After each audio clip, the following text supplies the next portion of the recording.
स्वागत है मित्रों आप सबका। तो फिर कहानी को आगे बढ़ाते हुए आज देखते हैं एन लैन के पास आकर पूछता है कि लैन तुम इस उल्फ के फोटो को इतना गौर से क्या देख रहे हो। लैन कहता है कि एन मुझे ये उल्फ का फोटो और ये लैब बहुत ही जाना पहचाना लग रहा है।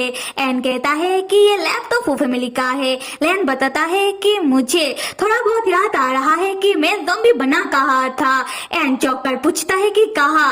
लैन कहता है कि इसी लैब में। उसके बाद लैन एन को बताने लगता है कि एन मैंने तुमको बताया था ना कि मैंने अपने सपने में एक लड़के को देखा जो मेरे सामने उल्फ बन गया था। एन कहता है कि हाँ मुझे याद है। लैन कहता है कि असल में एन मैंने अपने सपने को मिक्स्ड कर दिया था। उसके बाद लैन एन को पूरी बात बताने लगता है जितना लैन को याद आ रहा है। फिर लैन बताने लगता है कि जब लैन पहली बार अपने अपार्टमेंट के ओर आ रहा था रास्ते में वो एक लड़के से टकरा जाता है जो कूड़ेदान में किसी का लाश छुपा कर लेकर जा रहा था। और लैन जब उस लड़के से पूछताछ करने लगता है कि तुम्हारे इस कूड़ेदान में क्या है, वो लड़का तब घबरा जाता है और हड़बड़ी में लैन को बेहोश कर देता है। फिर वो लड़का लैन को उठाकर अपने साथ फू फैमिली के लैब लेकर आता है। वो लड़का शायद फू फैमिली के लैब का ही कोई वर्कर होगा। खैर लैन तब आधी बेहोशी की हालत में होता है, इसीलिए जब वो लड़का लैन को लैब लेकर आता है लैन लैब के एंट्रेंस में इसी उल्फ के फोटो को देख लेता है। तब लैन बताता है कि उस समय लैब के अंदर बहुत सारे लोग मौजूद थे और लैन को बहुत सारे लोगों का शोर सुनाई दे रहा था। उसके बाद लैन पूरी तरीके से बेहोश हो जाता है, इसीलिए लैन को नहीं पता कि किसने और लैन के साथ क्या किया जिससे लैन एक ज़ॉम्बी बन गया। उसके बाद जब लैन को दोबारा होश आता है लैन खुद को अपने अपार्टमेंट के सामने वाले रास्ते में पड़ा हुआ पाता है जहां लैन उस लड़के के साथ टकराया था। खैर लैन कहता है कि तब बहुत ही बारिश हो रहा था और लैन के आसपास कोई नहीं था और लैन खुद उठकर चल के जाए वो इस हालत में नहीं था। तब एक और लड़का लैन के सामने से गुजर रहा था और लैन ने उस लड़के से मदद मांगा। लैन ने उस लड़के को अपने अपार्टमेंट के बारे में बताया।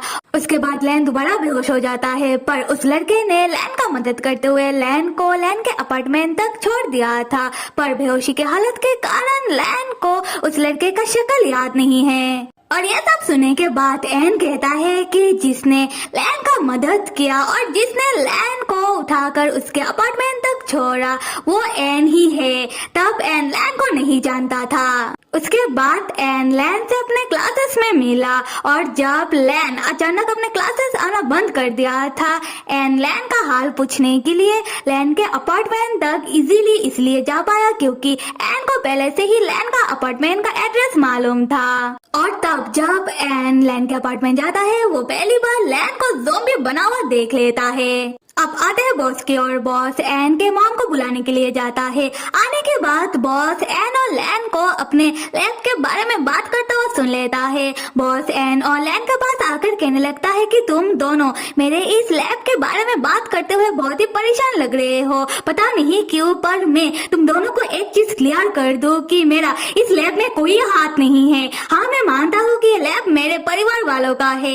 ये लैब पहले मेरे ग्रैंडफादर का था, उसके बाद मेरे आंट का। खैर ये सब छोड़ो एन, तुम अभी अपने मॉम से लैन का एक बार चेकअप करवा लो क्योंकि तुम्हारे मॉम भी बहुत ही अच्छी एक्सपेरिमेंटर है। उसी वक्त एन की मॉम एन के पास आती है और कहने लगती है कि एन मेरे लाडले तुम कैसे हो, आओ मैं तुम्हें ये लैब दिखाती हूँ। एन कहता है कि मैं अच्छा हूँ और मैं यहाँ लैब देखने के लिए नहीं आया हूँ। मॉम आप एक बार लैन को चेक कर लीजिए। तब एन की मॉम लैन को देखती है जो खड़ा होकर उन दोनों को ही देखे जा रहा था।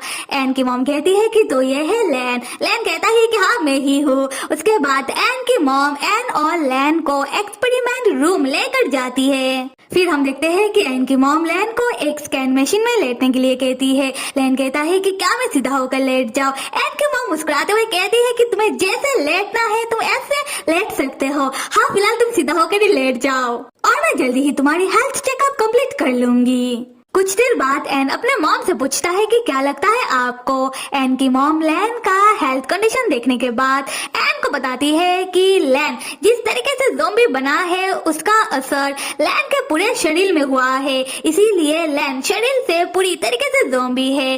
पर उसका असर लैन के दिमाग पर ज्यादा नहीं हुआ, सिर्फ लैन के दिमाग के कुछ हिस्सों पर ही हुआ है, इसीलिए लैन अभी भी इंसानों की तरह सोच पा रहा है और लैन का ब्रेन इंसानों की तरह काम कर रहा है। पर कहा नहीं जा सकता कि लैन का दिमाग कब तक इंसानों की तरह काम कर पाएगा। और सिर्फ इतना ही नहीं, अभी लैन शरीर से भी बहुत कमजोर हो रहा है और इसका कारण मुझे जितना लग रहा है कि लैन को जिंदा रहने के लिए जो न्यूट्रिशन चाहिए उसे वो मिल नहीं रहा। उसी वक्त एन के मॉम और एन को बाहर से जोई का आवाज सुनाई देने लगता है। एन सुनते ही समझ जाता है कि जोई आया है। जोई बॉस से पूछ रहा था कि बॉस तुमने तो कहा कि लैन तुम्हारे लैब में आया हुआ है, तो कहाँ है लैन, कैसा है लैन, मुझे लैन से मिलना है। एन तब जोई का आवाज सुनकर उसे बहुत गुस्सा आता है।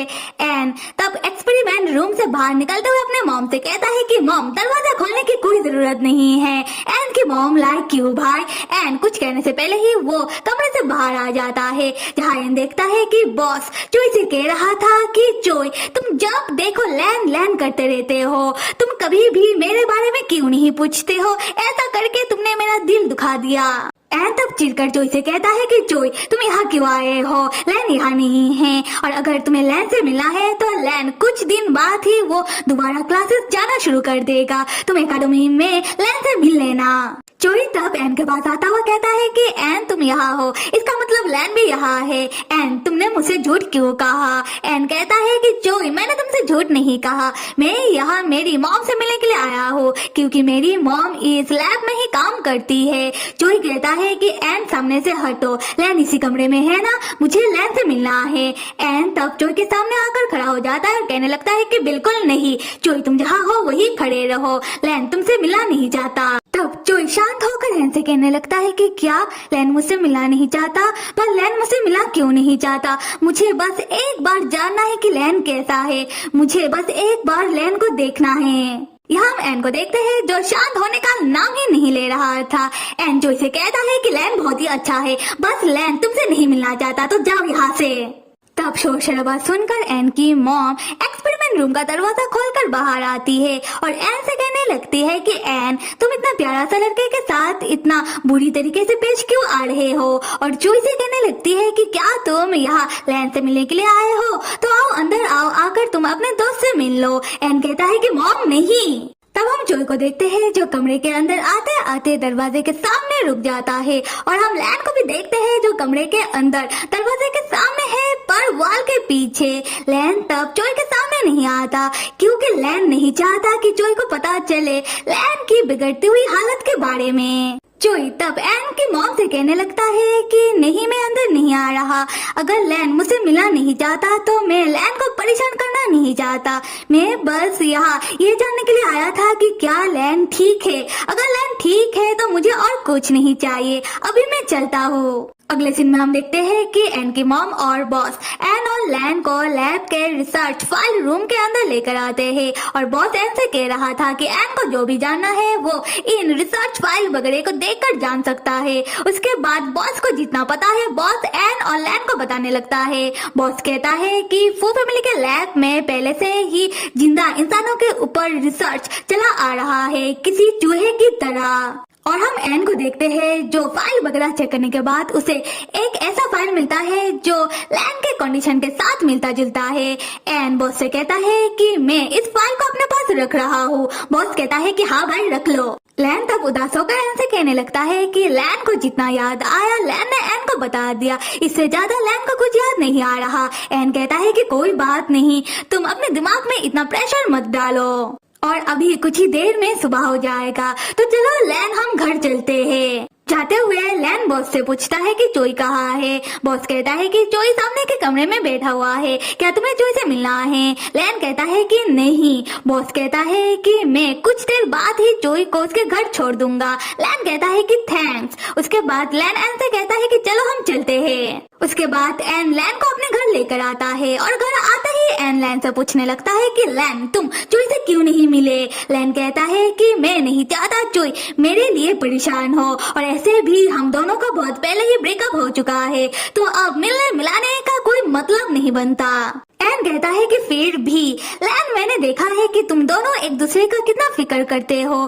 चोई तुम्हारा फिक्र करते हुए आधी रात में फू फैमिली के लैब में तुम्हारा खबर मिलते ही वो तुमसे मिलने के लिए आ गया और तुम भी तो चोई का कितना फिक्र कर रहे हो। लैन कहता है कि क्या ऐसा, मैं तो तुम्हारा भी फिक्र करता हूँ एन। और एन तुम हमेशा क्यों मेरा और चोई का रिश्ते के बारे में सोचने लग जाते हो, कभी तुम मेरा और अपना रिश्ते के बारे में भी सोच लिया करो। और ऐसे भी मेरा भविष्य, मेरा जीना और मरना तुम्हारे हाथ में है एन। यहाँ से सीन शिफ्ट होकर अगले रात का सीन दिखाया जा रहा है, जहाँ हम लैन को देखते हैं वो खिड़की के सामने बैठा हुआ है और एन लैन के पास आकर पूछता है कि क्या नींद नहीं आ रहा। लैन कहता है कि नहीं, क्योंकि इतने दिनों से जो इतना खून हुआ, अपहरण हुआ, उसके बाद फैक्ट्री के सिगरेट पैसेज में लैन ने इतने सारे ज़ोंबी को देखा, ये सब कुछ सही नहीं था।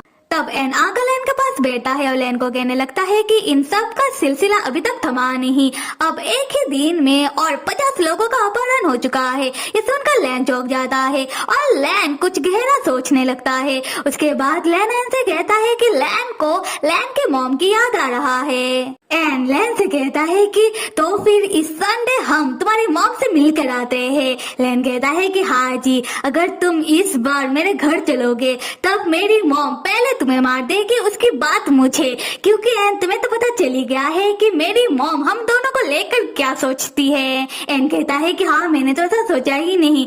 तो लैन मैं एक काम करता हूँ कि मैं तुम्हारी मॉम को पहले पटा लेता हूँ, तब तो सही रहेगा। लैन लाइक और कुछ। अब अगली सुबह का सीन देखते हैं, जहाँ एन बहुत परेशान होकर लैन के पास आकर लैन को मार मार कर जगाने लगता है। लैन उठकर कहता है कि क्या हुआ। एन अपना फोन लैन को दिखाते हुए कहता है कि मेरे बड़े भाई मिन ने अभी अभी खबर दिया है कि फू फैमिली के बंद फैक्ट्री के हिडन पैसेज से सारे ज़ोंबी बाहर शहर में आ गए हैं और सारे ज़ोंबी मिलकर हमारे एकेडमी को बढ़ रहा है। समझ नहीं आ रहा कि ऐसा कैसे हो रहा है।